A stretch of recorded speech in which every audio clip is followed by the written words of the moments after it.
Asia, of course, has suffered through a series of health crises in recent years, most recently the SARS outbreak in 2002 and 2003, which is why we wanted to devote part of our program tonight to Asia and how it is dealing with this outbreak. And for that, we are joined by Simon Tay.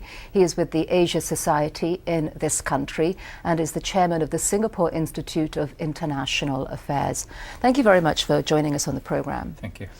Hong Kong was criticised for its delayed reaction to the SARS outbreak. How are the authorities there responding to the current crisis? They're much more prepared. In fact, one could say they're perhaps a little bit over-anxious to prove that they have the political will to shut this down. Like a lot of countries and cities, really Hong Kong is struggling between this idea of containment to try to prevent the disease from spreading in, or the idea of mitigation. Well, how do you respond to it once it's in the country? And you just returned from Singapore and from Hong Kong. How is the story playing out there? Well, I think it's early days. I think people have got a certain sense of fear. There is a sense of, well, is it happening again? And will it affect the economy? I think as much as public health, Asian countries are very concerned about the economic repercussions. And is there any evidence of that? Well, it's more a historical issue. When SARS really hit Asia, we really saw a full quarter where the economy was completely disrupted. Restaurants were ghost towns, hotels were like 10% in Hong Kong, and really demand fell off a cliff. And that was in a relatively good time. Imagine now if there's a global crisis going on which is affecting the economies of Asia, and then on top of that, you have another big public health scare. I think that's the kind of scenario that Asian countries are concerned about. And in the light of these concerns, what are the governments doing so that the public doesn't panic, so that people stop taking flights into Asia? In fact, I think that's where the two strategies of mitigation and containment are a bit in tension. Some people are trying to actually contain themselves against Mexico and trying to really signal very early on they're taking tough measures. I think fundamentally, though, the Asia Pacific today is so interconnected, we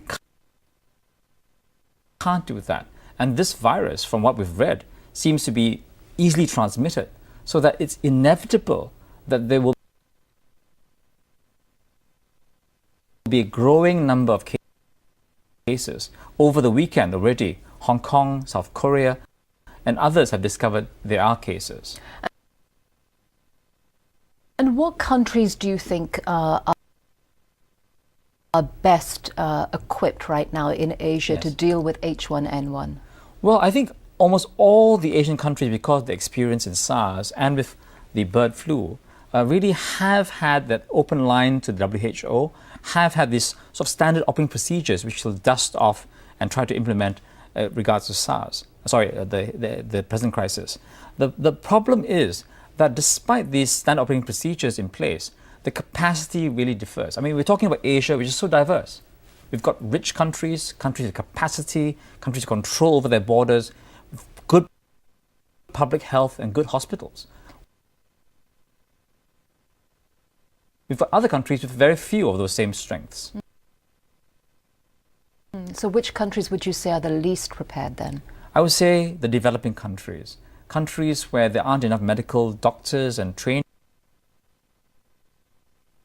to really track epidemics. Countries like Cambodia, large countries like Indonesia will be vulnerable. And similarly, in the stock of the hold of Tamiflu, of antiviral medicines, again, the larger, poorer countries are more exposed than, say, Japan or Singapore. What would happen if there were an outbreak in those developing countries in Asia? How would the health infrastructure deal with this crisis? Presumably what you're saying is that they wouldn't be able to, so then where would the help come from? Well, that's the thing. I mean, though the World Health Organization has ramped up its services, it is not in the capacity to really supplement in a very strong way the existing public health authorities in a country. They just simply don't have the kind of doctors to put on the ground. So it will depend instead on the abilities of the country itself. I think a lot will have to do with the nature of the outbreak.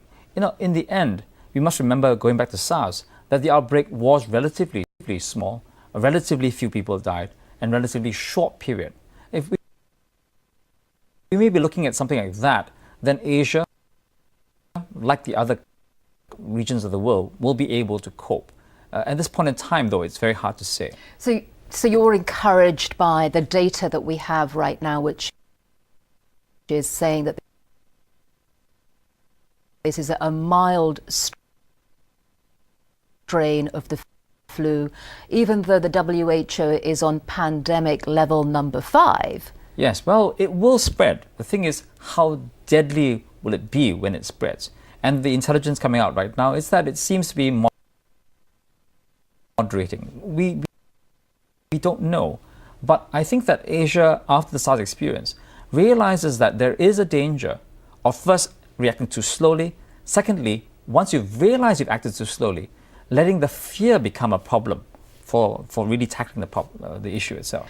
Mexico's protested China's decision to quarantine a number of its citizens in a hotel in Mexico City. What do you think comes between these two trading partners? Well, actually, Mexico isn't an isolated country in terms of the production between Asia and the Pacific. Mexico is part of NAFTA, so a lot of Asian countries trade with Mexico to get into the North American market and the USA. So it will not be easy to isolate Mexico economically and isolate Mexicans from traveling within these two countries. In fact, trade between China and Mexico grew phenomenally in 2007, 2008. And so we are seeing the question, which is quite different from SARS. SARS really was an epidemic basically in Asia. Here, we are seeing the numbers coming out that not only is it Mexico, but it's this country, the USA.